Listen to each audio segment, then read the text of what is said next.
Bienvenidos a este espacio, su espacio Construyendo Salud y Bienestar.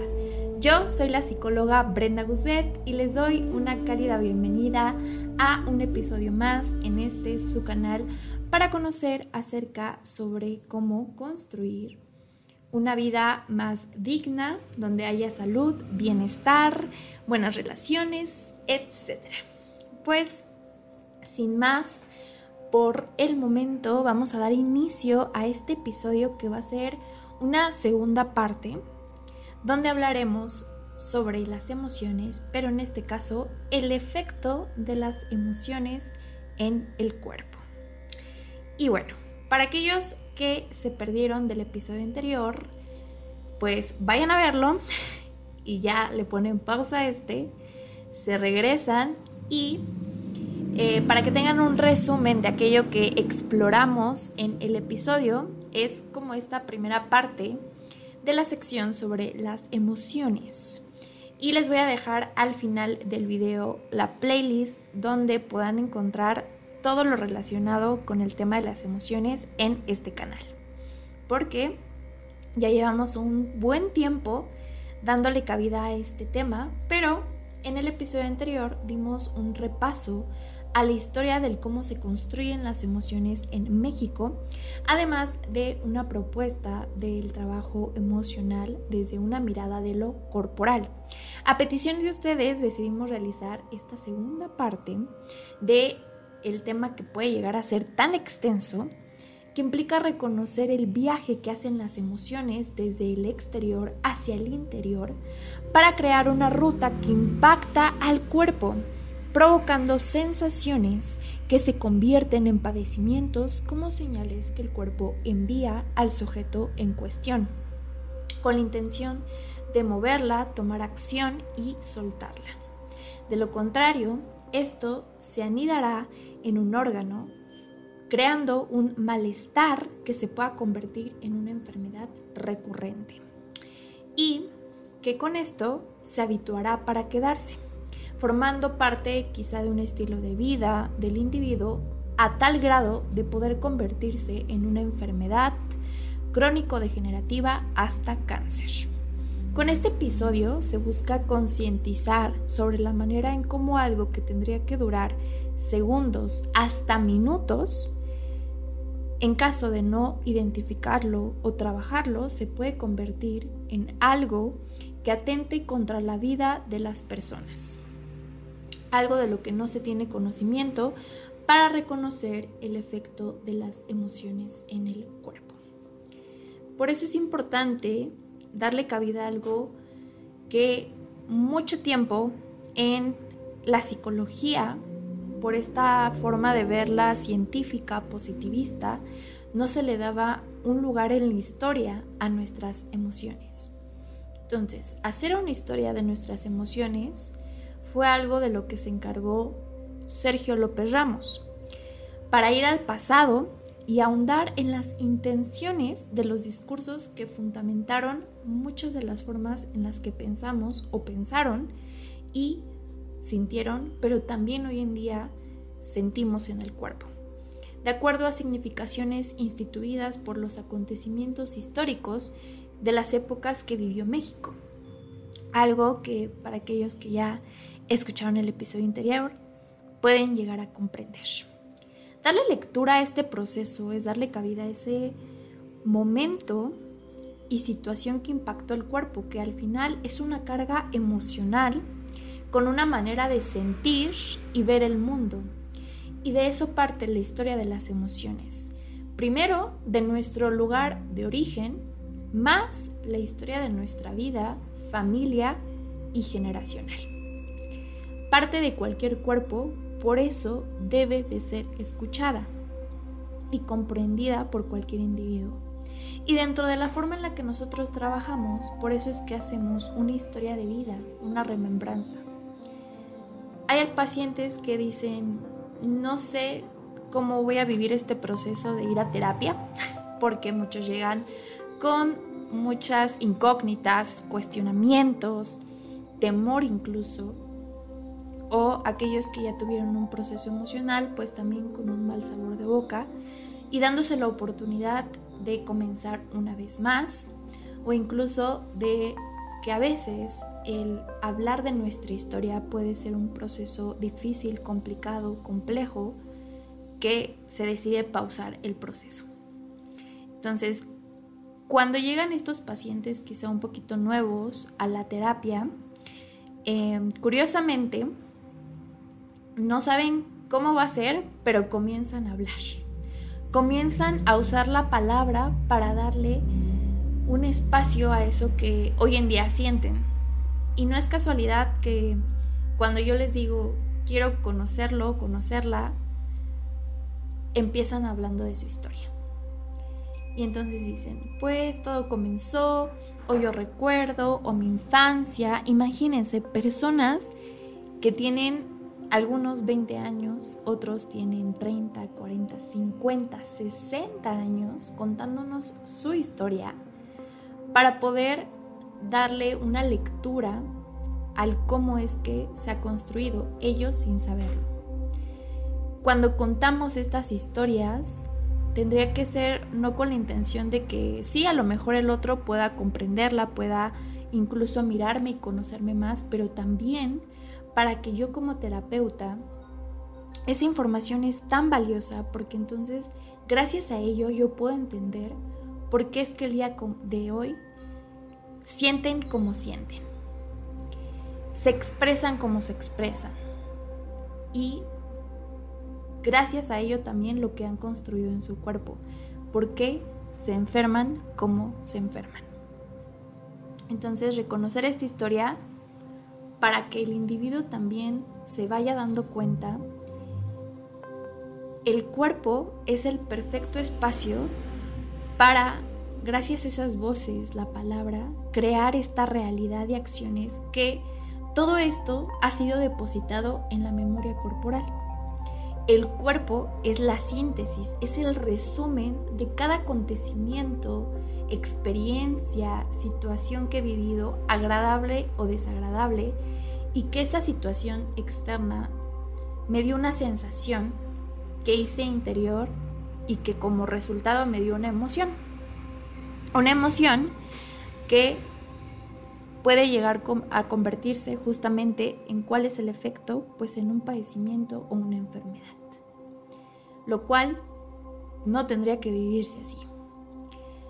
Los antecedentes que tenemos del estudio de las emociones en cuanto a la investigación de los procesos emocionales no se consideraba en cierta época como una prioridad, pues se pensaba que esto no tenía una incidencia alguna en los acontecimientos políticos y sociales. En su momento no importaba y cuál era el efecto que esto tenía en los seres humanos, en los mexicanos. Y lo podemos ver incluso en entrevistas, gracias a la tecnología, que se les hacían a personas de cierta época y que podíamos ver incluso el impacto de lo externo en su cuerpo.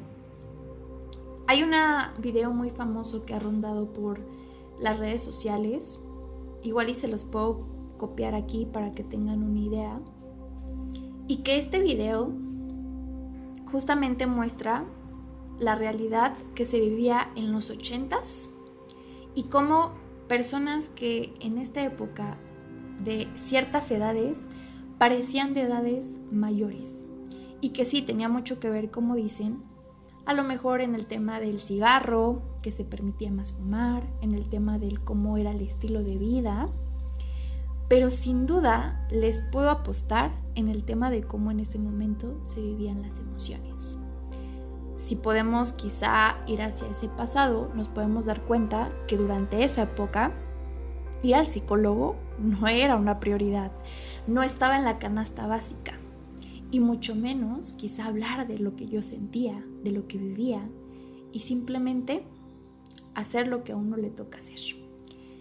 Entonces esto, justamente como no era una propuesta importante, hoy en día pues se busca lo contrario, se busca que los seres humanos ya no sean fragmentados, porque esto no le podía darle sentido a las acciones de un mundo que no miraba su historia, aquello que se invita a que se cuestione porque es lo mejor para las personas.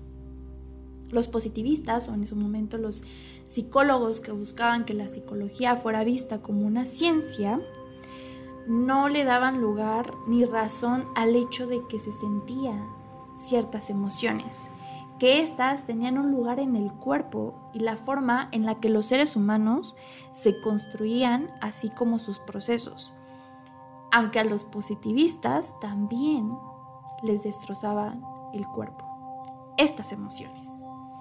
Con esto, claro que se construyen formas de ver al mundo, de normalizar hasta cierto punto el no tener un contacto con el cuerpo ni con lo que se siente, y no tiene mucho realmente de que se habla de esto y ya se le está dando una posibilidad de hablar de las emociones y más aún cómo éstas se relacionan con las enfermedades. Reflexionar sobre cómo a lo largo de la historia el cuerpo, como lo mencionaba, ha cambiado su fisiología, cómo se han modificado los órganos, los padecimientos más comunes a través de la exaltación de estas emociones, de la alimentación, del cómo se procesan, se mueven y se viven. Saber qué hay dentro de estos cuerpos nos obliga a que, para empezar, nosotros como profesionales de la salud, disculpen el ruido, es que ya saben que yo vivo en una avenida. Espero que escuchen todo bien y bueno, si no lo repetimos, que nosotros como profesionales de la salud tenemos una labor importante con la sociedad para poder hacer una investigación más clara de esto, para poder darle una respuesta a estos pacientes y que entiendan su proceso emocional para reconocer de dónde viene el origen. Entender primero qué es un proceso emocional y después mirar el propio, reconocerlo. Y un buen primer paso es saber qué conlleva este proceso emocional para darle reconocimiento a eso que yo, individuo, persona, he cultivado en mi cuerpo. Para empezar a asumir que el cuerpo es parte de un todo. Se le llama a esto de afuera macrocosmos, que es de lo que yo formo parte. Pero al mismo tiempo mi cuerpo es visto como un microcosmos, donde lo que afuera pueda impactar adentro, como las relaciones, clima, historia, sociedad, geografía, y tanto lo de adentro como afuera.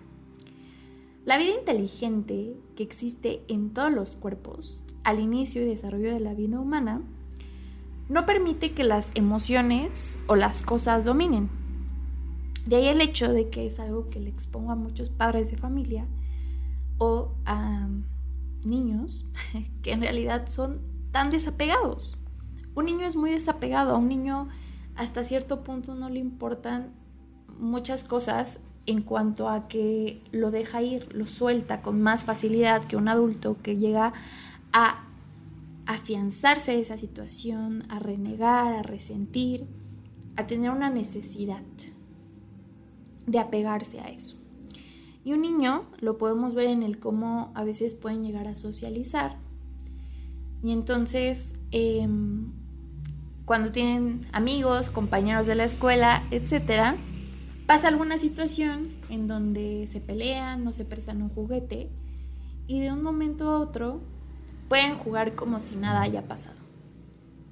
Obviamente esto a lo largo de la vida no se queda así, pues se convierte en una situación que a lo mejor alguien puede ver con resentimiento, rencor y con la intención de que la otra persona sepa que me ha lastimado. Cuando un niño es como, bueno, pues ya quizá te pido perdón o te perdono y vamos a seguir jugando y divirtiéndonos. Entonces, con el tiempo esto, claro, va a ir cambiando. Y poco a poco el cuerpo, con esta vida inteligente, también aprende a reconocer sus necesidades, qué es lo que necesita el cuerpo para sobrevivir y busca la forma de llenar vacíos que van apareciendo para tener un equilibrio interior, tratando de evitar que las emociones se instalen y hagan de él un espacio propicio para construir enfermedades que conlleva pues ya como tal esto un movimiento de armonía para un equilibrio de la energía. Sin embargo, conforme uno va creciendo, desarrollándose, conforme uno sale al mundo exterior y se queda con lo que la familia enseñó, más lo que la sociedad me dicta y la cultura en ese momento, al interior del cuerpo puede que empiece una lucha para dominar. De tal forma que una emoción se puede empezar a anidar en forma de una crisis emocional. Que un ejemplo de esto es, retomando un poquito de esta, quizá para más visual, aquellos que son visuales, podemos recomendar esta película de Intensamente 2, pese a que las emociones no solamente están en la mente, como pareciera que nos enseñan. Un ejemplo de ello es que, ¿qué pasó con ansiedad? Ansiedad creyó que tenía que hacerse cargo de todo. Fue una emoción que se puso como dominante en la situación. Y entonces no le daba permiso a otras emociones para regularse y equilibrarse. Ella era la que dominaba a Riley en ese momento, aunque solo pareciera que esto se ve a nivel mental, esto también a nivel corporal puede llegar a tener un impacto. Y para que conozcan un poquito más acerca de esto, pues les recomiendo el tema de pues las emociones en mi vida, que es una serie que hice hace unos años, 2, 3, cuando iniciamos el podcast, donde les daba un episodio por emoción. Por acá les voy a estar dejando la carpetita para que vayan a verla en YouTube, y si no, pues pueden ir a buscarla en las demás plataformas y demás. Que empezamos por el enojo en mi vida, la alegría en mi vida, la ansiedad en mi vida, tristeza y miedo, que son las 5 básicas con las que nosotros trabajamos con el cuerpo. Y entonces es así como justamente esta emoción, pues como les menciono, no solamente se queda en la mente, sino también tiene un impacto en el cuerpo, porque el órgano con el que está asociado, que es vasopáncreas o estómago, también puede tener un efecto colateral de esa situación en donde una persona todo el tiempo esté con ansiedad.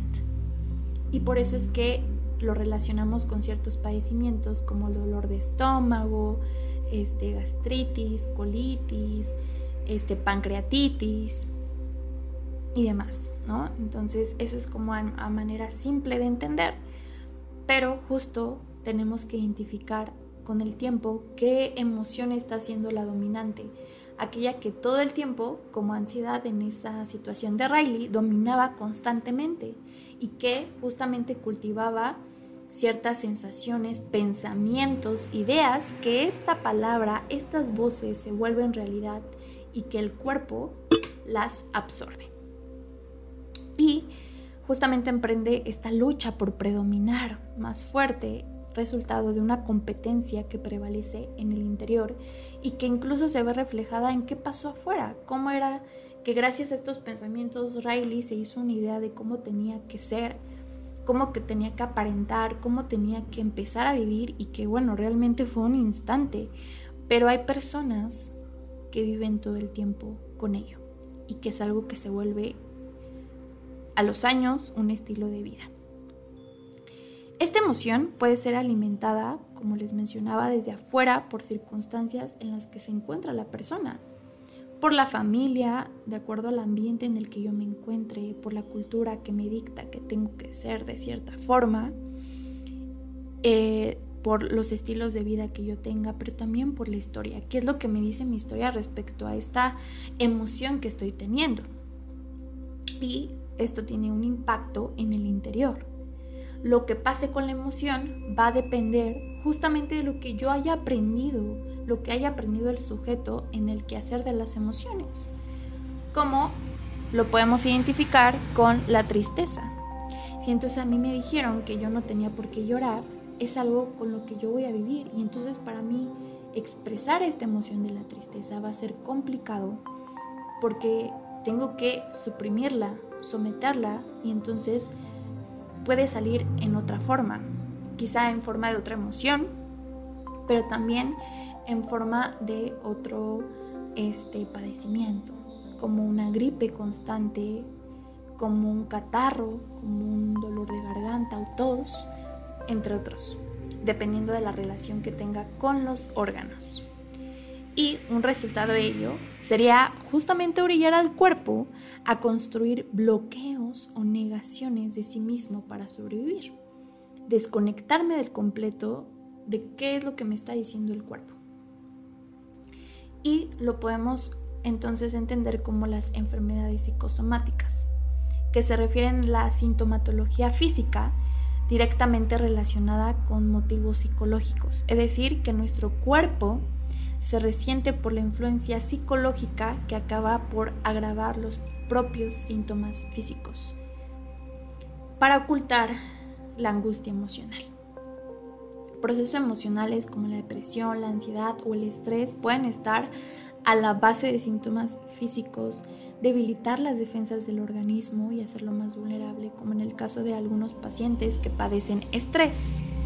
Y entonces están en una situación de estrés constante en donde el cortisol está alto en todo momento y el sistema inmunológico lo interpreta como hay que defendernos. Y todo está como esto de quiero las máquinas funcionando todo el tiempo, así rápido y muévanse, defiendan, glóbulos blancos, rojos, vamos a proteger al sujeto, defensas a todo lo que da. Pero cuando el sujeto justo sale de vacaciones y ya no hay estrés en su vida, se enferma. Dolor de estómago, diarrea, gripe, dolor de cabeza, sensación de fiebre, porque justo hace vulnerable a su organismo y el sistema inmunológico dice, bueno, es que ya no tenemos que defender a la persona, ya está en una situación tranquila, ya su ambiente es tranquilo y no tiene que estar todo el tiempo a la defensiva. Y hay que tener en cuenta esta relación mente-cuerpo, pero también órgano-emoción, que funciona en sentido constante, por lo cual se produce un padecimiento. Unos ejemplos que nos comparten, pero que también se puede ir comprendiendo con esta relación que les menciono, pero pues ya a lo mejor lo pueden escuchar con más atención en estos videos. Pues son estas enfermedades más comunes, como la fibromialgia, que se produce tras un trauma emocional o físico y se acompaña con síntomas de ansiedad y o depresión, que origina a veces sentimientos de culpa, baja autoestima. Colon irritable, con frecuencia que aparece asociado a la ansiedad y el estrés, siendo factores desencadenantes, y este trastorno se vuelve crónico. Mareos, el miedo a perder el control de nuestra vida y el equilibrio emocional puede causar los mareos. Dolores de cabeza, las cefalias, que se originan por tensión debido a ansiedad, pero también por enojo e ira. Se puede contraer la musculatura pericraneal y cervical, lo que provoca estos dolores crónicos. Insomnio, con una dificultad para poder estar en calma y relajarse. Trastornos de la piel, el estrés que influye en afecciones como la psoriasis, dermatitis, seborreica, entre otras. Y justo les voy a poner una encuesta para que me digan qué tema les gustaría, porque hay un texto muy bueno que habla sobre los temas de la piel, sobre trastornos alimenticios y cómo se relaciona con el tema de lo emocional. Entonces, que hay mucha investigación al respecto y por qué no compartirla para que conozcan otras perspectivas. Y esto es un claro ejemplo de cómo estos padecimientos psicosomáticos pueden llegar a tener como estas señales, y que el cuerpo y las emociones realmente están más correlacionadas que otra cosa. El cuerpo se puede ver como un documento en el que puedan leerse las maneras de sentir y expresar las emociones, porque las emociones están dominando los cuerpos de los individuos y generando estos padecimientos psicosomáticos en la relación de órgano-emoción, que desde la medicina tradicional china produce un proceso fisiológico y síntomas que son el resultado de las presiones, competencias, las relaciones que se tienen de manera cotidiana en las que nos someten los cambios en las formas de expresarse, de comer, de hacer, de sentir, de descansar, de respirar, hasta de vivir, conformando la memoria corporal, en las que se guardan las alegrías, miedos, tristezas, enojos, resentimientos, el volver a vivir esa situación que ya pasó, pero de retomarla, y a la par que esto se cultiva con un flujo o acumulación de la energía en el cuerpo, que o se puede traducir como una vida saludable o con la descompensación de vitaminas, hierros, colesterol, triglicéridos, presión arterial, glucosa hormonal y la microbiota. Emociones que son acumuladas por la falta de información de qué hacer respecto a ellos y que se hace justamente un desequilibrio en el interior del cuerpo. Sin darse cuenta, el sujeto se puede enfermar o ya está enfermo, pero esto es algo que se hace cotidiano, común y se normaliza, enviando mensajes para tomar acción y escuchar con atención. La propuesta es que nosotros los corporales partimos de una visión diferente respecto a las emociones, que no solamente se encuadran en la mente y que la solución solo está en el cambio de la conducta o de la actitud, sino desde el taoísmo, filosofía desarrollada en China, en la que se deriva la acupuntura como propuesta para trabajar con esta relación órgano-emoción-sabor, define el cuerpo como una unidad en la que todos los elementos poseen un sentido o función valiosa para la vida. La relación sabor-órgano-emoción es un ejemplo de ellos, entendiendo que estos no son independientes y comparten un vínculo. Para más información, ya saben, las emociones en mi vida o también en nuestro canal favorito de La Raíz y la Memoria, hablan sobre cada emoción y los efectos que éstas tienen en el cuerpo. Para lo mejor si hay una emoción que es dominante o busquen orientación psicológica, terapéutica con psicólogos de lo corporal para conocer más al respecto de esto. Como conclusión, hay una invitación, sugerencia y recomendación a comenzar a mover el cuerpo, empezar este diálogo, mirar la enfermedad como una oportunidad. Son alternativas para reconocer los efectos que los diversos padecimientos a lo largo de mi vida y ahora presente pueden o ser algo trágico o dar la posibilidad de construir algo diferente en el cuerpo, de cambiar esa memoria del cuerpo y cómo se puede cuidar construyendo salud y bienestar. Y les regalo esta frase para concluir y reflexionar. No solo debemos buscar afuera del cuerpo, sino en el interior para conocer lo que somos.